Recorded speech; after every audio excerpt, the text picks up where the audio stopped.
गोपालगंज गोपालगंज। माई जोई हो न हमरा भुला के दर्शन देह घरे हमरा आके। ए माई कृपा कर। माई जोई हो न हमरा भुला के दर्शन देह घरे हमरा आके।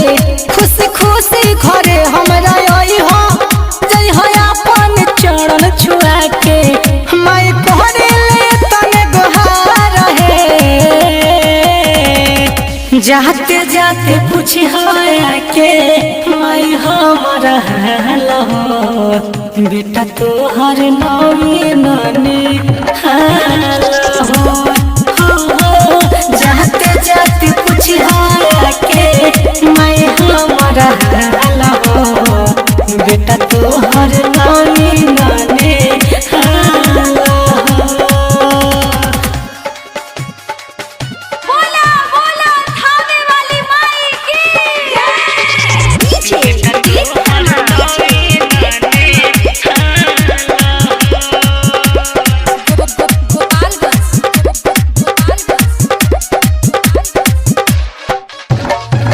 तोहरे चरण में हमर दुनिया जहान हो कह के न जई हमर दुनिया बिरान हो।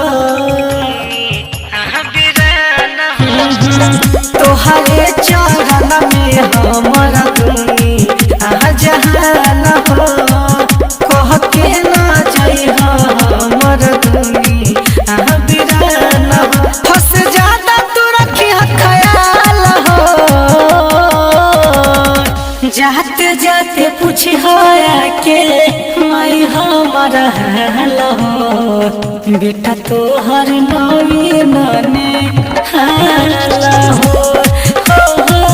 जाते जाते पूछ के माई हमारा हाल हो बेटा तोहर नवी नानी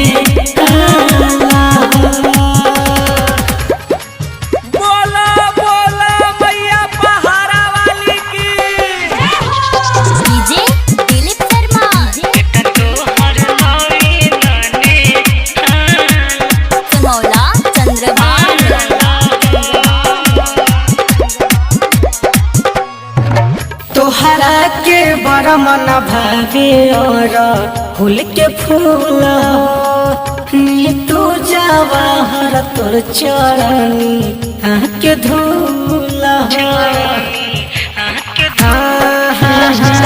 तोहरा के बड़ा मन भावे और फूल के फूल नी तू जवाहर तोर चरनी आके धूल।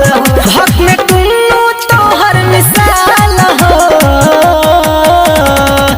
जाते जाते पूछ के माई हमारा हाल हो बेटा तोहर नवी नानी हाल हो।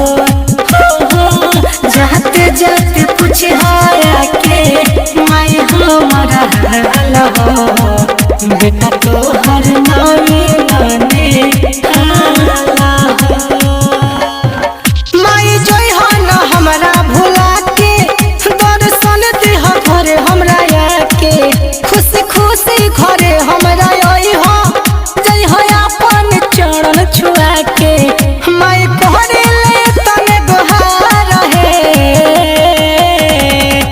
जाते जाते पूछ के माई हमारा हाल हो बेटा तोहर नवी नानी हाल हो। जाते जाते पूछ के माई हमारा हाल हो बेटा तोहर नवी नानी हाल हो। Recorded by Sangam Video।